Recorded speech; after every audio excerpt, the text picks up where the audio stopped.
اسی طرح نماز کے آداب میں داخل ہے کہ جب بندہ اکیلی نماز پڑھ رہا ہو تو تمام نماز کے معاملات پڑھنا اس کی ذمہ داری ہے۔ سبحانک اللہم ثنا بھی پڑھے گا، الحمدللہ بھی پڑھے گا، سورت بھی پڑھے گا، رکوع سجدے بھی پڑھے گا اور اتحیات اور آخر تک پڑھے گا۔ لیکن جب بندہ نماز میں جماعت میں داخل ہو جائے تو پھر اس کی شکل اکیلے کی نہیں رہتی، وفد کی بن جاتی ہے۔ اور آپ کو پتہ ہے جب وفد کسی سے ملاقات کرنے جاتا ہے، مثلا بڑے افسر سے ایک وفد ملاقات کرنے گیا تو سارے نہیں بولتے، وفد کا بڑا بولتا ہے، وفد کا ڈیلیگیشن کا قائد بولتا ہے اور وہ بات کرتا ہے، سب کی بات ہو جاتی ہے۔ تو نماز میں بھی ایسے ہے، یہ باجماعت نماز یہ وفد والی نماز ہے۔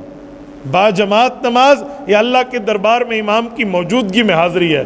تو رسول پاک صلی اللہ علیہ وسلم نے ارشاد فرمایا، من کان لہو امام فقراءۃ الامام لہو قراءہ، شرح معانی الاثار کی صحیح حدیث ہے۔ فرمایا ہے لوگوں اگر امام کے پیچھے نماز پڑھو گے، امام قرآن پڑھے گا اور تمہارا پڑھنا ہو جائے گا، تمہیں علیحدہ پڑھنے کی ضرورت نہیں ہے۔ میں کچھ دنوں پہلے لودھرا میں جامعہ تعلیم الاسلام قبول والا مدرسہ ہے، میں وہاں تھا، تو وہاں کے علماء نے فرمایا کہ ہمارے پاس یہ تفسیر کی کلاس کے طلبہ ہیں، یہ قرآن کریم کی تفسیر پڑھتے ہیں مغرب میں، ان سے تھوڑی گفتگو، میں نے ان سے حال احوال کیا تو ان میں ایک دو سوالات آئے، تو ساتھ اس مسئلے پر بھی سوال آیا۔ وہ کہنے لگے مولانا جب امام نماز میں قرآن پڑھ رہا ہوتا ہے تو ہم پیچھے نہیں پڑھتے، لیکن جب امام نہیں پڑھتا خاموش ہوتا ہے اس وقت تو پڑھ لیں۔ میں نے کہا جی دو غلطیاں کی ہیں آپ نے۔ آپ کو کس نے کہا امام نماز میں خاموش ہوتا ہے نہیں پڑھتا؟ یہ کس نے کہا؟ کہتے امام کی آواز نہیں آتی۔ میں نے کہا آواز نہ آنے کا یہ مطلب ہے کہ امام چپ ہے، وہ تو پڑھتا ہے، ہاں آہستہ پڑھتا ہے۔ یہ نہ کہو کہ امام نہیں پڑھتا، یہ غلط ہے، امام تو پڑھتا ہے، جہری نماز میں اونچا پڑھتا ہے، سری نماز میں آہستہ پڑھتا ہے۔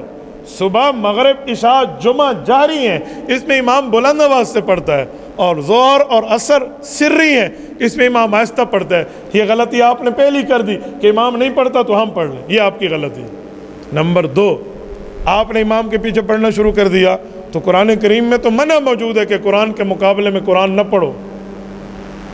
قرآن کریم کی آیت ہے سورت نمبر 7 آیت نمبر 204، سورت اعراف آخری سے پہلے آیت، رب کریم فرماتے ہیں وَإِذَا قُرِئَ الْقُرْآنُ فَاسْتَمِعُوا لَهُ وَأَنصِتُوا لَعَلَّكُمْ تُرْحَمُونَ۔ اے لوگو دو کام کر لینا، جب قرآن پڑھا جا رہا ہو تو یا تو سن لینا یا چپ ہو جانا، دونوں کام، لعلکم ترحمون، تاکہ تمہارے اوپر رحمتیں جاری رہیں۔ آپ نے اس آیت کی مخالفت کر دی، میں نے کہا آپ نے آہستہ والی نماز میں پڑھ لیا۔ اللہ فرماتے ہیں دو کام، ایک ہے فاستمعوا لہ، سنو، ایک ہے انصتوا، زبان سے چپ رہو۔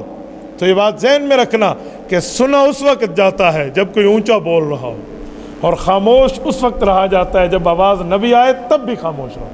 تو ایک حکم جہری نماز کا ہے کہ جب امام اونچا پڑھ رہا ہو تو تم سنو، اور دوسرا حکم سری نماز کا ہے کہ جب امام آہستہ پڑھ رہا ہو تو پھر بھی چپ رہو، تم نے نہیں پڑھنا۔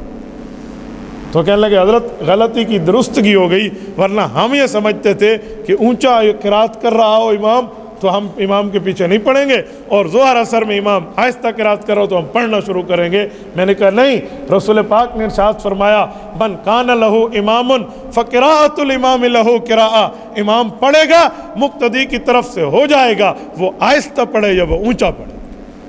یہ تو پوری نماز کی بات ہے، ایک نماز کی نہیں ہے، ڈیلیگیشن ہے۔ میں کہہ رہا ہوں اگر وفد جائے کسی افسر کے دفتر پہ ملاقات کے لیے، وہ اونچی بات کرے ہم پھر بھی خاموش ہے، وہ آہستہ سے افسر کے کان میں بات کرے ہم بولنا شروع کر دیں گے تو ہم پھر بھی خاموش ہے، بھی ہم نے اسے امام بنایا۔ وہ نماز سری ہو یا جاری ہو وہ امام کی ذمہ داری ہے، وہ پڑھے گا، ہماری طرف سے قرآن پڑھنا ہو جائے گا، ہم قرآن کے مقابلے میں قرآن نہیں پڑھیں گے۔ میری بات کا مطلب حرکات سے سکون کی طرف معاملہ آیا۔ پہلے مقتدی پڑھتے تھے، مقتدی بھی پڑھتے، امام بھی پڑھتے۔ اللہ کے رسول نے، حضور پاک علیہ السلام نے ایک موقع پر ارشاد فرمایا قرآن کریم تم بھی پڑھ رہے ہو ہم بھی پڑھ رہے ہیں، اب نہ پڑھنا ورنہ قرآن سے تو جھگڑا ہو رہا ہے، تم بھی پڑھ رہے ہو امام بھی پڑھ رہا ہے۔ فرمایا یوں نہ کرنا، آپ نے ایسے نہیں پڑھنا۔ حضرت ابو ہریرہ رضی اللہ تعالیٰ عنہ کی ایک حدیث پاک ہے، مجھے ایک دوست نے وہاں پیش کی کہ حدیث پاک میں حضرت ابو ہریرہ فرماتے ہیں اقرا بہا فی نفسک، کہ دل میں پڑھ لو تو حضرت ابو ہریرہ تو دل میں پڑھنا کہتے ہیں، تو میں نے کہا پھر تو بھی دل میں پڑھ لے۔ کہتے ہیں ایسا؟ میں نے کہا نہیں، دل میں پڑھنے کو ایسا کہتے ہیں؟ دل میں پڑھنے کا مطلب ہوتا ہے سوچو۔ کہتے ہیں نا میں نے دل میں کہا، اس کا کیا مطلب؟ کہا دل جیب لگی کھڑوتی ہے، دل میں زبان ہے۔ دل میں کہا کا کیا مطلب؟ ادھر زبان ہے، دل میں کہا کا مطلب ہے میں نے سوچا ہے۔ تو اقرا بہا فی نفسک، جب امام پڑھ رہا ہو اونچا، تم دل میں سورۃ فاتحہ کے مضمون کو سوچو کہ اس پہ اللہ نے توحید بیان کی ہے، اللہ رب العزت نے عوام کے لیے تقلید بیان کی ہے، اس پہ اللہ نے اپنی عبادت کا حکم دیا ہے، اور حضور کے صحابہ کے طریقے پہ چلنا، اور جن پر اللہ کا غصہ ہوا اور جو گمراہ ہوئے ان کے راستے سے بچنے کا حکم فرمایا۔ یہ سورۃ فاتحہ، یہ اقرا بہا فی نفسک، دل میں پڑھو۔ دل میں کوئی زبان نہیں ہے۔ سوچنے کا مطلب ہے کہ تمہیں کم از کم نماز کا ترجمہ آنا چاہیے، نماز کا ترجمہ۔ اور میرے دوستو، حق یہ ہے جتنے مقتدی بیٹھے ہیں آپ یہ طے کر لیں کہ ہم کسی عالم کے پاس روزانہ آدھا گھنٹہ دیں گے، وہ ہمیں نماز کا ترجمہ تو سکھائے۔ سفید داڑھی ہو جاتی ہے بندوں کی، لیکن نماز میں سبحانک اللہم کا ترجمہ میں نہیں پتہ، وتعالی جدو کا کیا معنی ہے یہ بھی نہیں پتہ، ولا الہ غیرک کا نہیں پتہ۔ تو یہ ترجمہ جب آپ سیکھ لیں گے نا، پھر امام قرآن پڑھے گا، ایاک نعبد و ایاک نستعین اہدنا الصراط المستقیم صراط الذین انعمت علیہم، پھر حضرت ابو ہریرہ کے فرمان کے مطابق آپ دل میں سوچیں گے، آپ کو مزہ آئے گا کہ آپ کیا پڑھ رہے ہیں، پھر عبادت کا لطف ہوگا۔